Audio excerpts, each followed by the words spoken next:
Bonjour à tous, alors aujourd'hui je vais vous présenter un clavier de chez SteelSeries, il s'agit du Apex M500. Alors c'est tout simplement le remplaçant de l'ancien 6GV2 qui était un clavier très simple et très sobre comme celui-ci mais qui n'avait pas du tout de rétroéclairage. Donc celle-ci c'est un petit peu la nouvelle version si vous voulez du 6GV2, en tout cas c'est comme ça que SteelSeries nous le présente. Alors c'est un clavier comme vous pouvez voir qui a un design extrêmement sobre, vous avez pu l'apercevoir sur la boîte et ici sur le petit plan vidéo, c'est très sobre, ça me fait penser au dernier clavier de chez Cooler Master puisque c'est vraiment extrêmement sobre. Au niveau du rétroéclairage, on a un rétroéclairage uniquement bleu, donc on n'a aucune fioriture au niveau du RGB ou au niveau de touches macro en plus, etc. C'est vraiment un clavier extrêmement simple, c'est vraiment le mot qui qualifie le mieux ce clavier. C'est un clavier très simple. Vous avez quelques touches de fonction, vous voyez en fait sur les F5, F6, etc. Donc par rapport au rétroéclairage, la musique, donc morceau précédent, morceau suivant, play pause, plus fort ou moins fort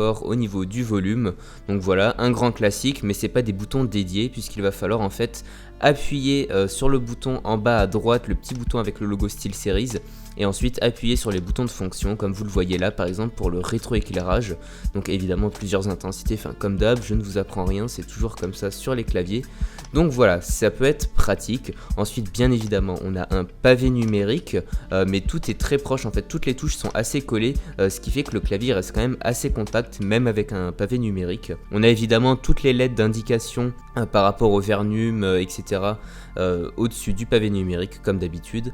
Sur le dessous on a des grands patins en caoutchouc donc pour maintenir le clavier, pour éviter qu'il ne bouge, et surtout un guide câble qui permet de faire sortir le câble en fait, soit derrière au milieu, à gauche ou à droite, donc ça c'est très pratique pour le câblage sur son bureau. Ensuite ici vous avez un petit visuel donc des touches mécaniques puisque c'est un clavier mécanique avec des switches Cherry MX Red, donc vous voyez les switches MX Red avec la plaque en métal bleu juste en dessous, voilà, donc ce qui fait vraiment un produit assez résistant.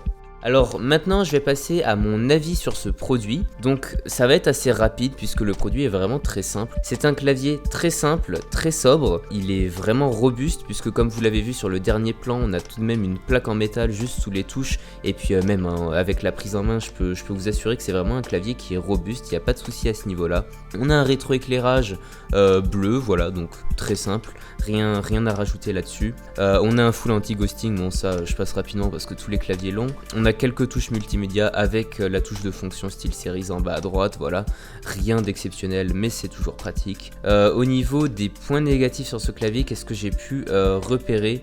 On n'a pas de touche multifonction en fait dédiée, de touche multimédia pardon dédiée, mais bon voilà, ça se veut être un clavier simple donc pourquoi pas. Pareil, on n'a pas de repose-poignet, moi j'adore en fait avoir un repose-poignet donc on n'en a pas non plus.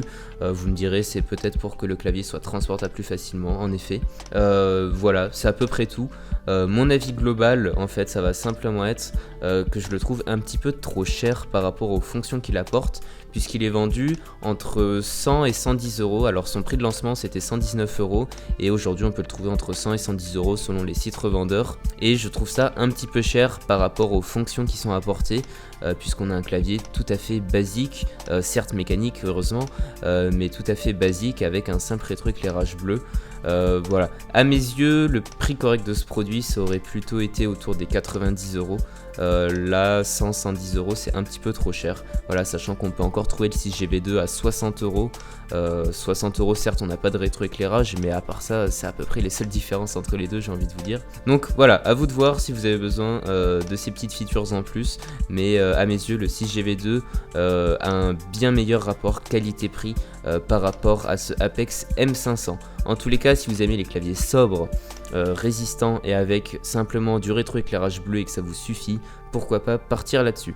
N'hésitez pas si vous avez des questions ou des commentaires à faire par rapport à mon avis, si vous pensez autre chose, si vous avez d'autres idées, puisque ça me fait toujours plaisir de partager des avis au niveau des périphériques et du hardware en général.